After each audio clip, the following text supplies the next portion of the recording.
अब आता है कांस्टेंट और literals. Constants refer to fixed values. Constant fixed values होती है that the program may not alter, and they are called literals. Constants can be of any of the basic data types and can be divided into integer numerals, floating point numerals, characters, strings, and boolean values. ये हमारे constant हो सकते हैं.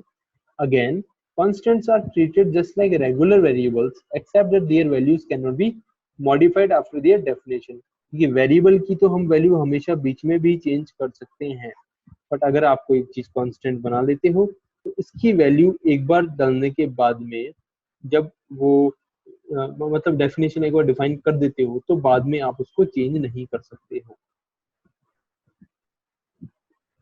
Change का मतलब ये ऐसा नहीं कि प्रोग्राम में ही चेंज नहीं कर सकते, वहां तो कर सकते हो, लेकिन जब प्रोग्राम रन हो रहा है या कोई सॉफ्टवेयर रन हो रहा है तो उस टाइम पे फिर वो चीज चेंज नहीं होगी. वो जो रन होने से पहले जैसी थी वो वैसी ही रहेगी, उसमें चेंज नहीं होगा. ठीक है ना. अब आता है इंटीजर लिटरल. इंटीजर लिटरल हम कैसे देख सकते हैं, कैसे जान सकते हैं.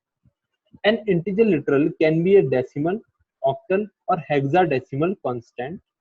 अ प्रीफिक्स स्पेसिफाइज द बेस और रेडिक्स. मतलब इंटीजर लिटरल देखने के लिए इसके अंदर एक प्रीफिक्स होता है जो पहले लगेगा, और उसका जो बेस वैल्यू होती है, उसकी स्टार्टिंग वैल्यू होती है,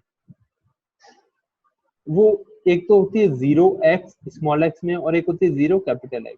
अगर ऐसा आता है तो ये होगा हमारा हेक्साडेसिमल इंटीजर के अंदर. अगर हमारे पास प्रीफिक्स में 0 लिखा आता है तो वो होगा ऑक्टल, और हमारे पास कुछ भी नहीं होता है तो वो होगा डेसिमल. और यहाँ दे रखा है प्रीफिक्स के साथ में एक सफिक्स भी हो सकता है. सफिक्स में कैपिटल U, कैपिटल L और इसका कोई कॉम्बिनेशन भी हो सकता है. और suffix can be upper case और lower case and can be in any order, U और L या L और U, कैसा भी हो सकता है. अब जब हम यहाँ देखते हैं 212, ना तो यहाँ 0x है, ना ये वाला x, ना 0 है, तो ये क्या हो गया, डेसिमल में जाएगा. फिर आया 215U. 215 सेम इसी की तरह का है, बट इसके आगे U लग गया, मतलब सफिक्स में.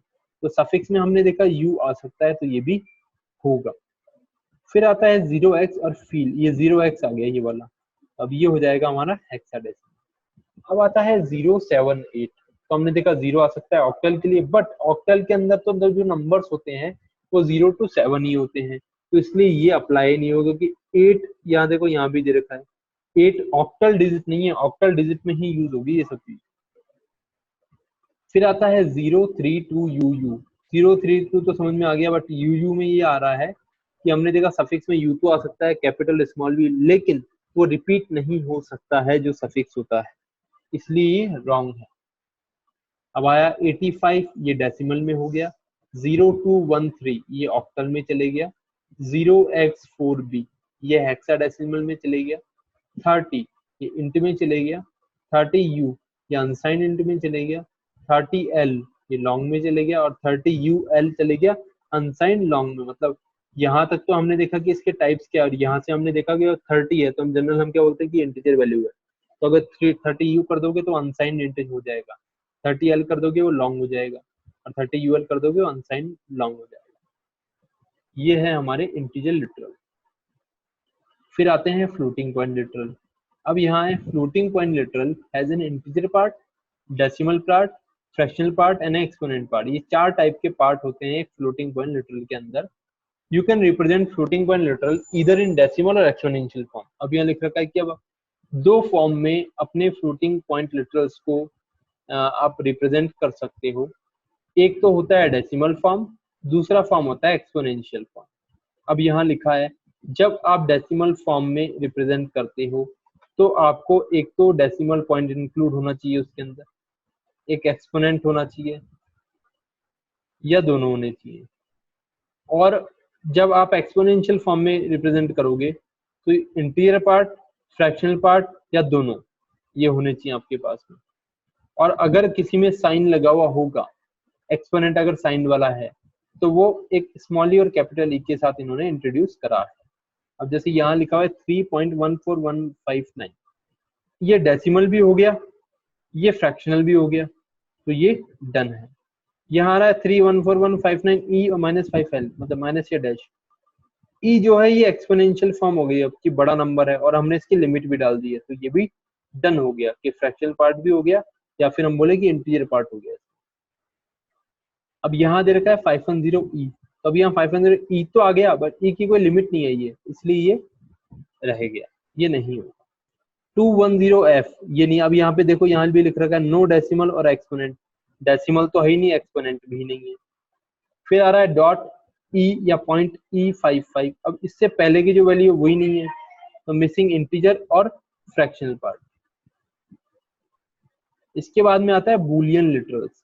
अब बूलियन में क्या होता है, अगर वैल्यू ट्रू है तो रिप्रेजेंट ट्रू, फॉल्स है तो रिप्रेजेंट फॉल्स, ये बूलियन होता है। और हमको इसमें 1 और 0 से कंसिडर करते हैं, अगर ट्रू है तो इक्वल टू 1 होगा और फॉल्स है तो इक्वल टू 0 रहेगा, ये बूलियन के लिटरल्स होते हैं। अब इसके बाद में आते हैं अपने पास में character literals. Character literals are enclosed in single quotes if the literals begins with capital L, uppercase only.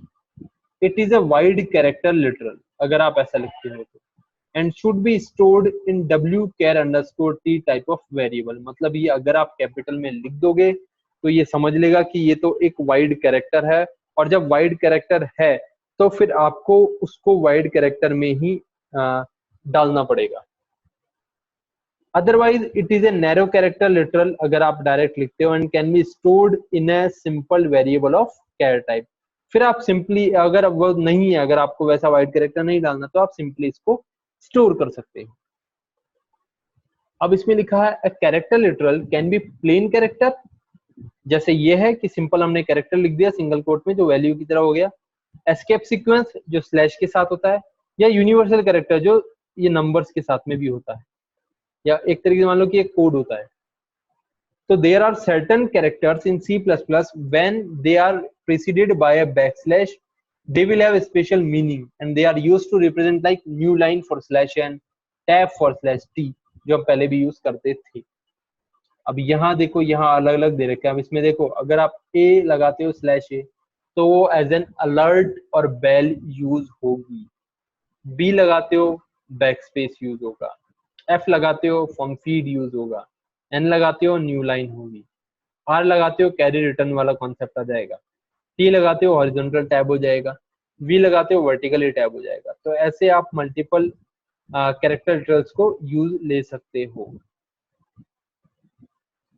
अब यहाँ प्रोग्राम दे रखा है, इस प्रोग्राम के अंदर printf के अंदर हमने क्या किया, सी आउट में यहाँ /t लगाया, मतलब ये हो गया tab.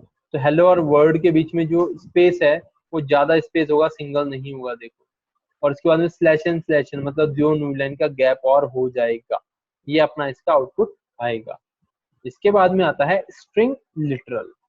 String literal are enclosed in double quotes, a string contains characters that are similar to character literals, plain characters, escape sequence and universal character, ये सब स्ट्रिंग लिटरल में आते हैं, या जो स्ट्रिंग के अंदर होते हैं वो आते हैं। You can break a long line into multiple lines using string literals and separate them using white space.